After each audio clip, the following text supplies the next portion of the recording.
Muchas gracias, Marcela y Ana María, por la oportunidad de estar con ustedes y a todos ustedes que nos acompañan. Es un gusto conversar hoy con ustedes. Voy a compartir mi pantalla para tratar de hacer presentar algunas ideas que nos permitan tener una conversación sobre la base de las mismas. ¿Pueden ustedes ver mi pantalla en este momento? ¿Sí?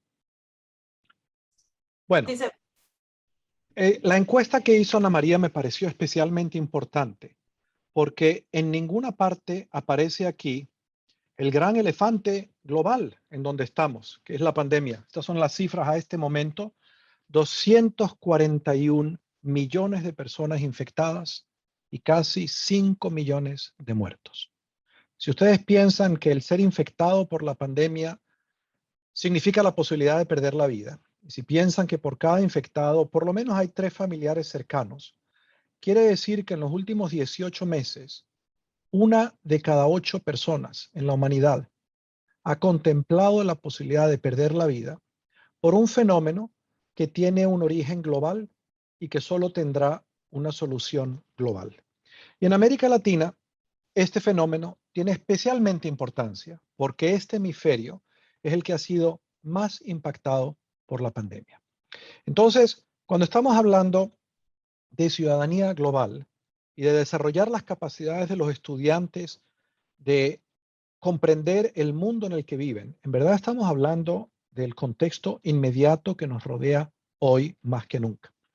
Pero yo quiero regresar hace 100 años para hablar de otros posibles efectos globales, también de las pandemias. Este fue un informe que publicó el Banco Federal de Reserva de Nueva York en mayo del 2020, a 4 meses de identificada la pandemia.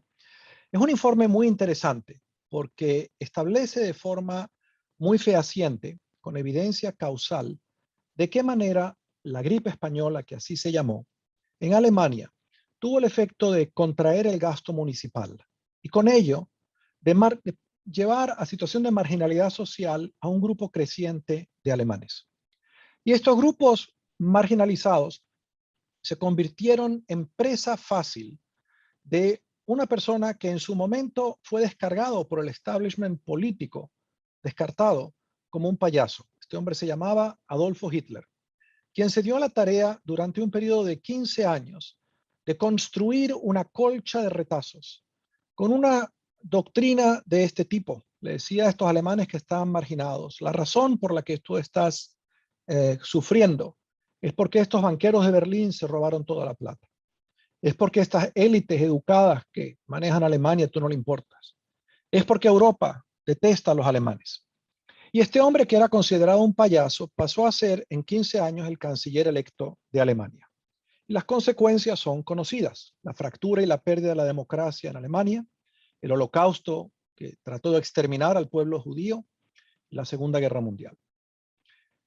¿Por qué traigo esto a colación? Porque hay una organización extraordinaria en cuya junta directiva sirvo, llamada Facing History and Ourselves, que se originó a partir del estudio del holocausto judío.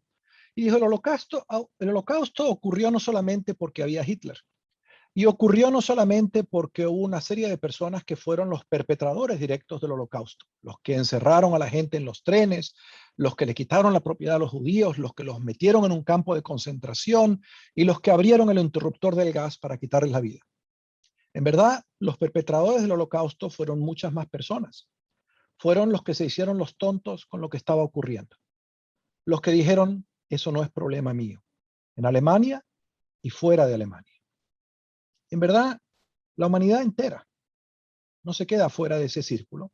La gran pregunta que se hizo mucha gente al término de la Segunda Guerra Mundial fue: ¿cómo dejamos que esto ocurriera? Y no estoy seguro de que hemos completamente asimilado la lección de que el holocausto ocurrió y que fenómenos como el holocausto ocurren no solamente porque hay gente violenta que decide quitarle la humanidad al semejante, sino porque mucha gente que, siendo testigo de esa realidad, decide que ese no es su problema.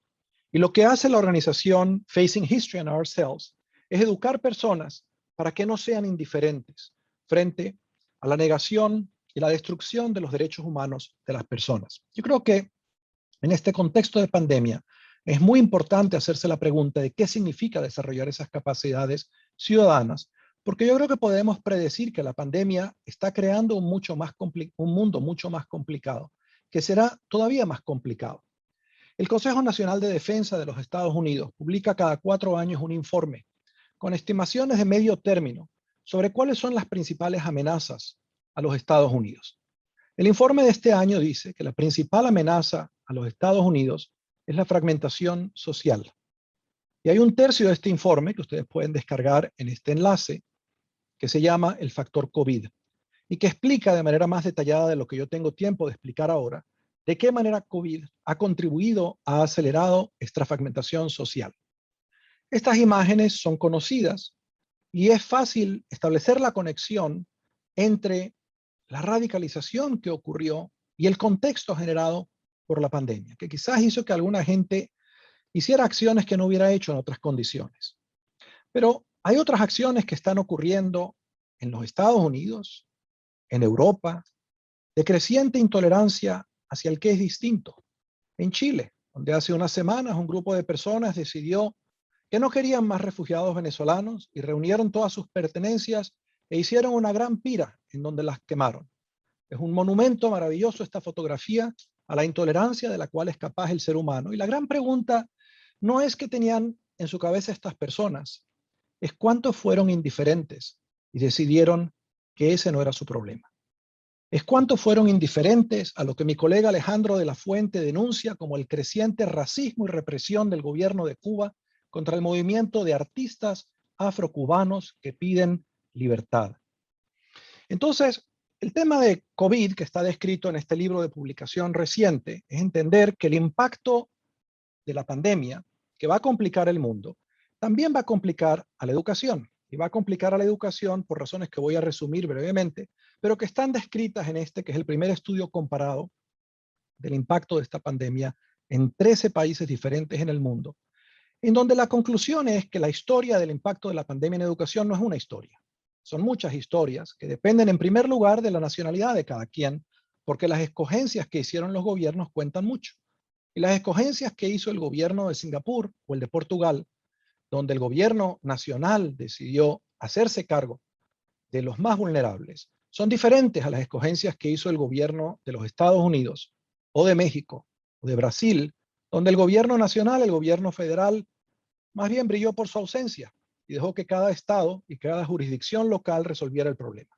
Entonces, esta es una historia que está mediada por la nacionalidad y que está mediada por la clase social, porque con todas sus limitaciones, la escuela pública, cuando la educación se traslada a la casa, las enormes diferencias en los hogares se ven ampliadas en las oportunidades educativas de los niños. No es lo mismo estudiar para un niño que tiene un espacio en el que estudiar con tranquilidad y condiciones de relativo bienestar, que hacerlo para un niño hacinado en un hogar pequeño donde comparte la plataforma de acceso a datos, si la tiene, con todos los restos de la familia. No es lo mismo estudiar en pandemia en el hogar para un niño cuyos padres pueden trabajar desde la casa, que para un niño cuya madre tiene que salir al mercado a ganarse la vida y a jugarse la vida.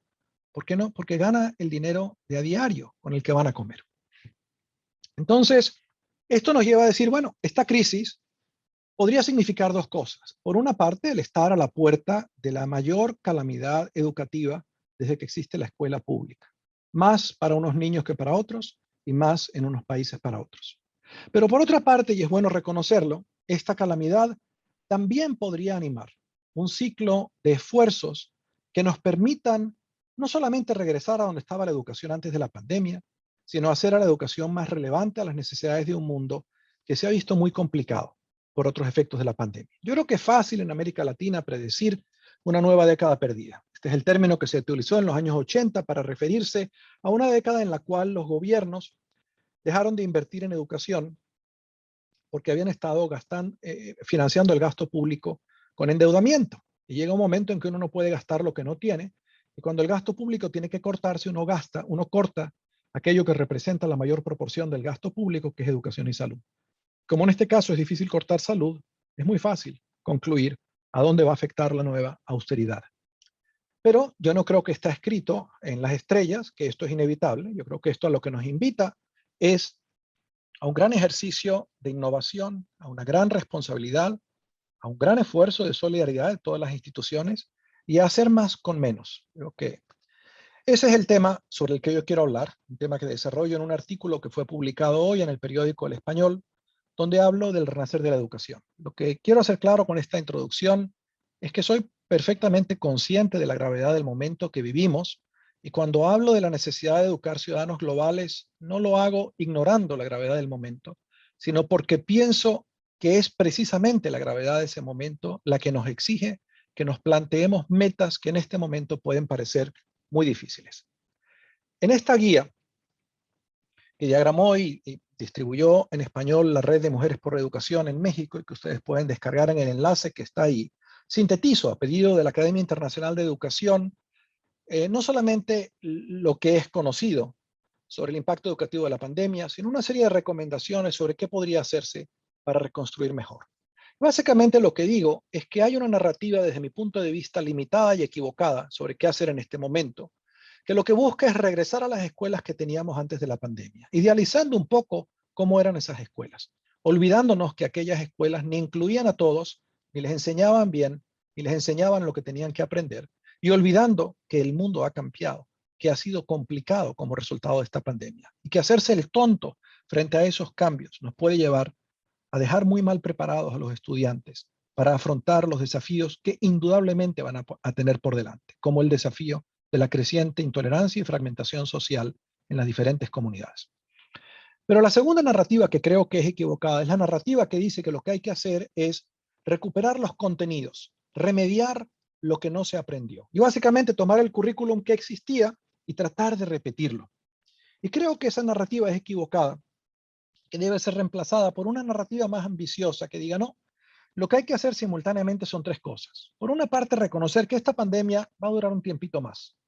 Va a durar un tiempito más. Conversaba hace un rato con estudiantes y profesores de la Universidad de Benemérita de Puebla y me decían, aquí recién acabamos de vacunar a los estudiantes. Todavía estamos a distancia hasta que tengamos la segunda vacuna. Y esos son los más privilegiados de Puebla. No va a haber suficientes vacunas para vacunar al 70% de la humanidad hasta diciembre del 2022. Y no sabemos qué capacidad hay de distribuir las vacunas. México en este momento tiene más vacunas disponibles de las que ha podido distribuir.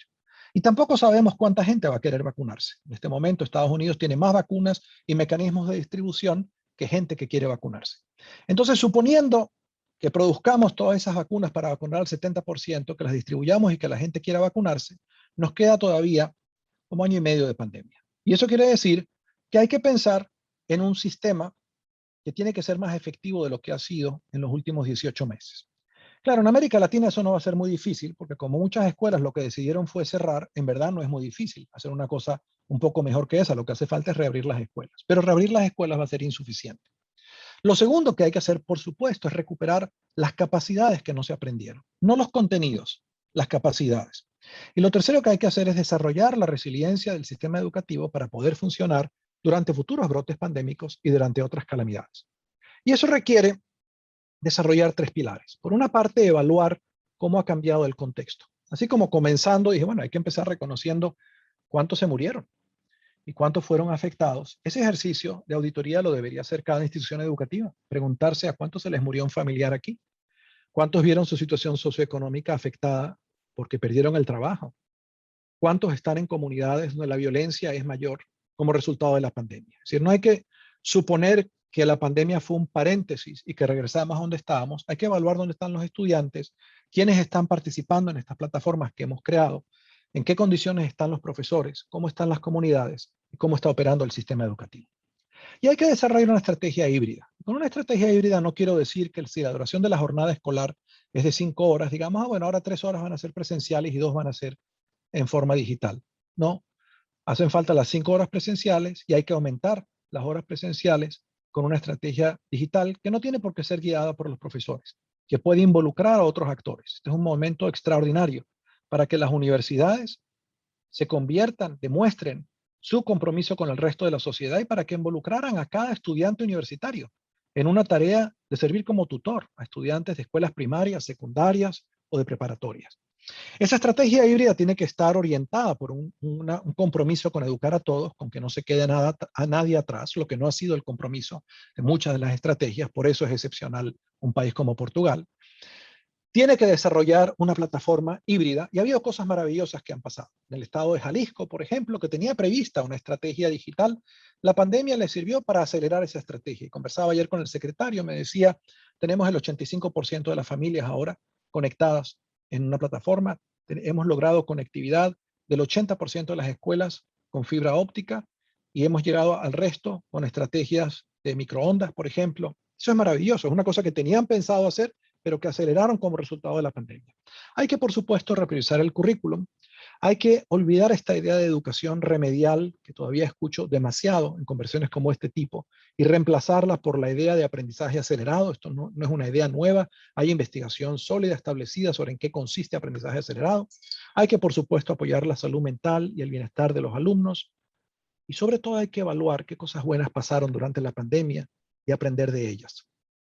Porque una de las cosas que va a mover un sistema educativo es aprender qué cosas nuevas ocurrieron durante los últimos 18 meses, que anticipen el sistema educativo que nos hace falta. Y luego, por supuesto, hay que integrar sistemas educativos y para lograr todo esto hay que aumentar la capacidad de las personas y del sistema. Bueno, ¿eso qué quiere decir? Que es la hora de innovar. Y el tema al cual yo quiero referirme, que es el de la educación global, está alineado con esta idea. Porque lo que yo quiero sugerir es una manera muy sencilla de innovar. Pero quería referirme, Marcela hablaba de este estudio recientemente publicado por la Asociación Nacional de Universidades e Instituciones de Educación Superior en México, donde lo que hicimos fue una cosa muy simple. Dijimos, ¿qué universidades durante los últimos 18 meses escogieron asociarse con sistemas educativos y ayudarlos a innovar para seguir enseñando o para enseñar mejor? Y la narrativa es muy interesante. Hay estudios de caso en profundidad de 20 universidades y una encuesta administrada a más de 100 universidades en el mundo. Y verdaderamente lo que estas universidades muestran es que son instituciones con capacidad de aprender. Y además lo que la publicación del libro demuestra es la necesidad, el deseo, la avidez de cosas positivas que puedan hacerse. Este libro, que fue publicado hace menos de 2 semanas, ha sido descargado en inglés 40,000 veces. Lo que me indica a mí que hay 40,000 personas que tienen curiosidad, por lo menos, sobre qué hicieron estas universidades innovadoras. Este libro que ven ustedes a mano izquierda, que no está todavía publicado, que he producido con mi colega Renato Operti de la UNESCO, tomó este nuevo informe sobre los futuros de la educación, en la cual la Comisión sobre los Futuros de la Educación que organizó UNESCO ha estado trabajando en los últimos 3 años, y a raíz de las ideas que están presentadas en este informe, que van a ser publicadas el 10 del próximo mes de noviembre, tomó esto como marco y dijo, ¿dónde hay innovaciones que hayan ocurrido en los últimos 18 meses que anticipan el tipo de cambio que este informe plantea? Y el libro va a ser publicado, va a ser de distribución gratuita a finales de este mes. Estoy seguro de que lo podrán encontrar ustedes. Este artículo que está a mano derecha, publicado por la SPAO ayer, básicamente una lista que revisa qué han estado haciendo las universidades en América Latina durante la pandemia y que propone acciones que podrían hacer para seguir innovando. Es decir, quiero insistir en que la pandemia es un momento para hacer que las organizaciones profundicen su capacidad, las escuelas, de ser organizaciones que aprendan. La idea de que la escuela es una organización que aprende, no es una idea nueva, es una idea que tiene unos 25 años. Hace 25 años, Peter Senge, un profesor de MIT, publicó este libro, La Quinta Disciplina, donde explica qué consiste una organización que aprende. Sobre la base de estas ideas, con mi colega Noel Maguín desarrollamos un libro que traía estas ideas a la educación, el libro Diálogo Informado.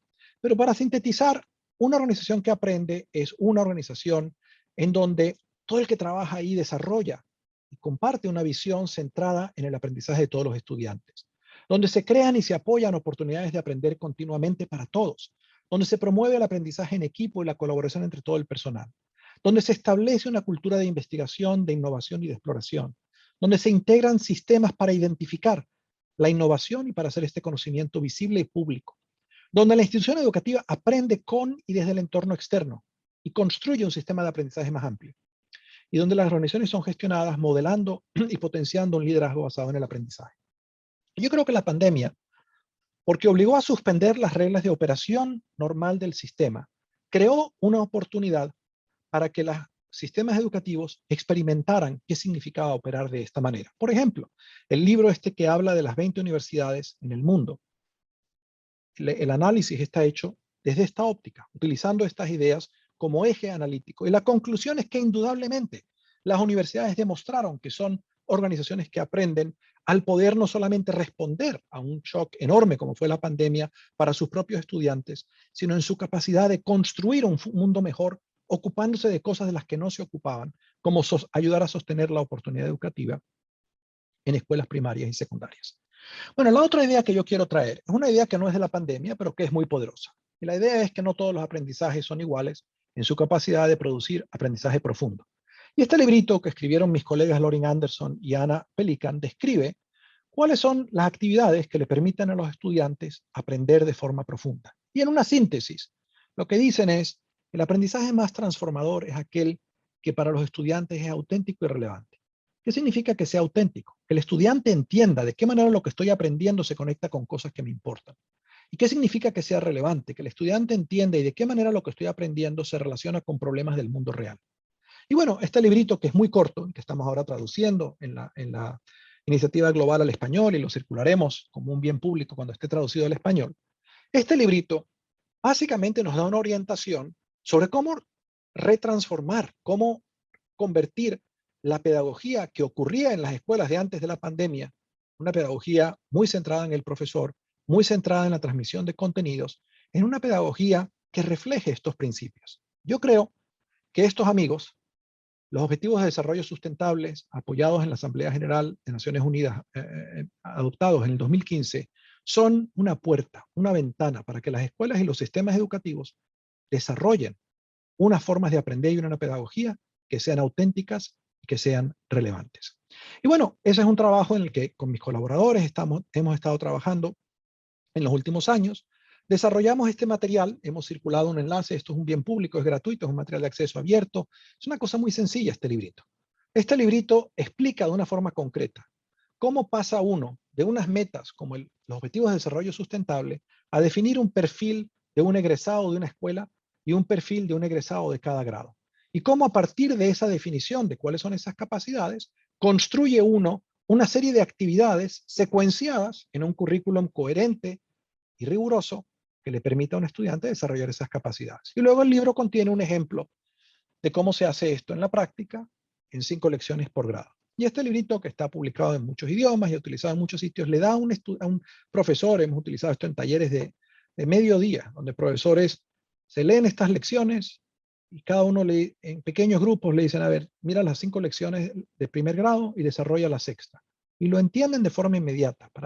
Básicamente lo que hace este libro es construir una experiencia basada en un aprendizaje de proyectos que le permite a un profesor que le caiga el 20 de qué significa hacer educación para la ciudadanía global. Les doy un ejemplo. Yo he trabajado con muchos sistemas educativos y con muchas escuelas en currículum de este tipo. Y hay una escuela con la que trabajé durante varios años cercana a la Universidad de Harvard, una escuela privada, que estuvo en un proyecto de desarrollar un currículum completo de ciudadanía global. Y en un año en particular me decía la directora de la escuela, es que tengo una serie de profesores muy resistentes. Digo, trae a los profesores a un taller, vamos a hacer un taller para ellos. Entonces una de las personas era el director del departamento de ciencias, un químico de formación, negado a esta idea de educar alineado con los objetivos de desarrollo sustentable. Y bueno, se pasó medio día desarrollando lecciones. Les expliqué cuál era la lógica de las 60 lecciones y al término del mediodía me vino a ver y me dice, muchas gracias, profesor. Me doy cuenta que he estado peleando por 3 años una cosa que yo no entendía. Porque mucha de la conversación sobre educación para ciudadanía global ocurre a 10.000 kilómetros de altura. Y fue solamente cuando me senté con 4 personas a desarrollar una lección que entendí que esto no elimina la enseñanza de la química. Al contrario, aquí entra la química y la matemática y la ciencia y la ingeniería y las humanidades. Todo. Yo no lo entendía. No lo entendía porque estaba discutiendo conceptos y no práctica. Bueno, a veces la relación entre saber conceptual y saber procedimental, conocer y saber hacer, no es en una dirección, sino que es a partir de enseñarle a la gente a hacer que conocen. Y eso es lo que trata de hacer ese currículo. Bueno, define ofrece un marco de capacidades, 180 capacidades definidas a este tipo, a este nivel de especificidad. Yo no me voy a detener en ellas, pero es muy útil cuando uno puede nombrar qué es lo que quiere que sus estudiantes aprendan con este nivel de especificidad. Porque lo que eso le permite hacer es una auditoría de cualquier currículum. Y lo que nosotros hicimos cuando desarrollamos el primer currículum de ciudadanía global fue agarramos una hoja de cálculo y en cada fila colocamos una de estas capacidades, ¿verdad? Curiosidad acerca de diversos asuntos globales. Y en cada columna pusimos cada una de las 350 unidades de ese primer currículum. Y entonces fuimos unidad por unidad y dijimos, a ver, ¿qué capacidades es posible desarrollar con las actividades que contempla esta unidad? Y al llenar la hoja nos dimos cuenta los grandes agujeros que había. Que a veces uno piensa, uno tiene la intención de enseñar ciertas cosas, pero cuando uno se pregunta, ¿y dónde están las tareas? En los términos como los define Anderson y Pelskan, se da cuenta de que no hay la oportunidad de desarrollar esas capacidades. Bueno, la segunda cosa que ofrece este currículum, además de este protocolo de capacidades y además del ejemplo de las 60 lecciones, es un procedimiento muy sencillito, que dice cómo crea uno dentro de la escuela la capacidad de que los profesores colaboren en desarrollar esta innovación curricular y aprender de ella. Espero que vean ustedes la analogía entre esta práctica que estoy describiendo y los principios que mencionaba hace poco de en qué consiste una organización que aprende, ¿verdad? Entonces, básicamente alguien tiene que estar a cargo, tienen que estudiar estos objetivos de desarrollo sustentable, tienen que traducir esto en un marco de capacidades, de competencia, tienen que auditar lo que se hace, tienen que plantearse qué es lo próximo que vamos a hacer, tienen que comunicar, tienen que tomar una decisión y decir quién va a hacer cuándo, tienen que identificar qué hace falta, tienen que desarrollar un marco para supervisar la implementación, comunicar, definir quién tiene que aprender qué, llevar a la práctica, evaluar, y luego hacerlo mejor la próxima vez y mejor la siguiente. O sea, esto es una herramienta de gestión del currículum que permite un proceso de mejoramiento continuo y que permite evaluar las dos hipótesis que están detrás de cualquier currículum. Si yo enseño A, mis alumnos aprenden B, y si mis alumnos aprenden B, las consecuencias para ellos y para el mundo son las siguientes, ¿verdad? Si yo enseño, si yo desarrollo capacidades de eficacia, si yo le doy a mis estudiantes la posibilidad de estar en situaciones donde tienen que tomar responsabilidad, desarrollo la capacidad de tomar responsabilidad, y cuando ellos vean a un grupo de personas tratando de matar a unos inmigrantes, no se van a quedar en silencio y van a decir, eso no es un problema mío, déjalos que los maten o deja que les quemen sus pertenencias. Bueno, y cuando uno hace esto no en una escuela, sino en muchas, y les da un lenguaje y unas herramientas comunes, le permite a estas escuelas aprender unas de las otras. Y la idea de una red de mejoramiento es especialmente importante porque yo creo que una de las cosas que nos ha enseñado la pandemia es que a veces hay problemas que tratamos de resolver a una escala en la cual no pueden ser resueltos. Y muchas escuelas tienen demasiada fragilidad para ellas solas resolver sus problemas, pero juntas con otras tienen la capacidad de hacerlo. Creo que entre las muchas lecciones, muchas innovaciones que nos dio la pandemia, fue la innovación de permitir que los profesores estuvieran en comunicación con colegas, no solamente en sus propias escuelas, sino en diferentes sitios. Y de repente muchos profesores se vieron intercambiando saber profesional y generando oportunidades de colaboración con colegas no solamente en su vecindario, sino en otros estados, inclusive en otros países. Eso es todo lo que hace este librito. Hay muchas maneras de hacerlo. Este es otro librito reciente que demuestra, con currículum desarrollados por varios de mis exalumnos, cómo puede uno tomar un desafío como el cambio climático y traducir ese desafío en un marco de capacidades que tiene que tener un estudiante para hacer una diferencia que permita mitigar, revertir y adaptarse al cambio climático. Y el libro comienza con un capítulo introductorio que revisa toda la investigación empírica que existe sobre la efectividad del currículum de cambio climático. Y las malas noticias son que la mayor parte de los currículums que utilizan sobre cambio climático, lo que producen son estudiantes que concluyen que ellos no pueden hacer nada al respecto. Pero las buenas noticias es que hay un estudio que lleva a cabo una investigadora noruega, donde ella integra investigación sobre ciencia del cambio climático con investigación sobre educación cívica. Y se da cuenta, cuando ella hace un experimento donde hay unos alumnos que solamente aprenden la ciencia del cambio climático, y hay otros que no solamente aprenden la ciencia, sino que participan en unos proyectos cívicos, donde ellos tienen que hacer algo en relación al cambio climático, es la combinación de estos dos la que desarrolla no solamente conocimiento, sino la que desarrolla la esperanza y la que desarrolla la eficacia de que uno puede hacer una diferencia. mientras que solamente aprender la ciencia no hace eso. Esto es completamente congruente con las metodologías de educación cívica que utiliza, por ejemplo, Facing History and Ourselves. Bueno, este librito sintetiza este trabajo de investigación y de desarrollos de ya una década, explicando cómo puede uno avanzar una agenda para transformar una escuela o un sistema para que eduque a ciudadanos globales. Por supuesto, esto no requiere necesariamente de conocimiento nuevo, sino de mucho conocimiento preexistente. Por ejemplo, el conocimiento de cómo se producen reformas ambiciosas de sistemas educativos. Este es un análisis de 8 reformas ambiciosas en diferentes partes del mundo, donde mucho del conocimiento que resulta de comparar estas reformas tiene completa pertinencia en este momento. Este es un momento de plantearse propuestas educativas audaces. Y lo primero que uno puede hacer, obviamente, es aprender de las propuestas educativas más recientes. Y una de las cosas que uno aprende es que la manera en que se implementan estas reformas es enormemente importante. Ese es el tema de este librito, Reformas Educativas del siglo XXI, que tiene trabajos de investigación de exalumnos míos, como Gustavo, no de Gustavo en particular, que estudiaron la implementación de reformas de este tipo. Y por supuesto, todo el tema del desarrollo de la capacidad de los profesores es fundamental. Y cuando se trata de desarrollo de capacidad de los profesores, no todos los programas son iguales.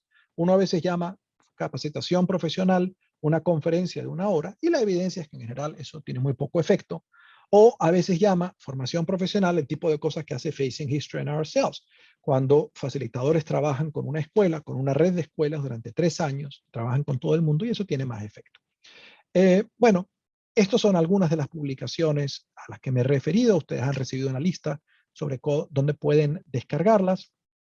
Y eso es básicamente todo lo que yo quería presentar en este momento. En síntesis, este momento tan difícil que vivimos, que ha producido tantos muertos, es también un momento que exige de cada uno de nosotros que nos preguntemos, ¿y cuál es el papel histórico que me toca jugar? ¿Me toca hacerme el tonto frente a lo que podría ser una década perdida? ¿O me toca utilizar todos los recursos a mi alcance para mitigar y revertir lo que son los efectos predictibles de esta pandemia? Muchas gracias.